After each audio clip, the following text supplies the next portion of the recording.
উনি কি মারা গেছেন না বেঁচে আছেন? উনি কি মারা গেছেন? এই 21শে আগস্ট গ্রেনেড হামলার সময় কর্নেল রশিদ এবং ডালিম বাংলাদেশে ছিল এই চক্রান্তের সাথে। খালেদা জিয়া তাদেরকে ওই যেভাবে হোক দেশ থেকে চলে যেতে সাহায্য করে। এটা তো বাস্তব কথা। এবং ডালিম যে ঢাকায় ছিল, রশিদ যে ঢাকায় ছিল, তো অনেকেই জানি। আমি জানি না সবাই জানি কিনা, কিন্তু তাদের আত্মীয় স্বজন আছে, খোঁজ নিলেই জানতে পারবেন। যখন দেখছে যে আমি মরি নাই, কারণ তার সকালে আগে এটাই ছিল, উনি কি মারা গেছেন না বেঁচে আছেন? উনি কি মারা গেছেন?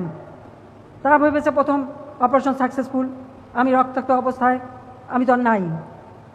তারপরে যখন দেখছেন না আমি তো মরি নাই, বেঁচে আছি, তখনই রাত্রে তারা ভেগে গেছে। তো এদেরকে কে এনেছিল? যদি বিএনপি সরকারের পক্ষ থেকে যদি ব্যবস্থা না করা হয়, তারা আসলো, আবার তারা চলেও গেল, এবং বিভিন্ন দেশে তারা ফিউজিটিভ হয়ে আছে।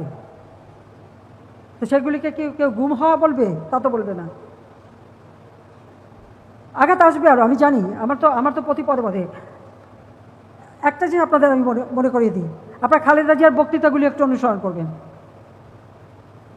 যখন কোটালীপাড়া বোমা পুঁতে রাখা হলো, ঠিক তার আগে খালেদা জিয়া বক্তৃতা দিয়েছিল, আওয়ামী লীগ 100 বছরেও ক্ষমতা আসতে পারবে না।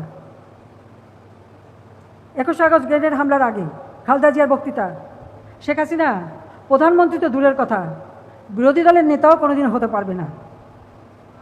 এগুলো তো রেকর্ড আছে বক্তৃতার। তো সেই বক্তৃতাটা সে আগাম দিল কিভাবে?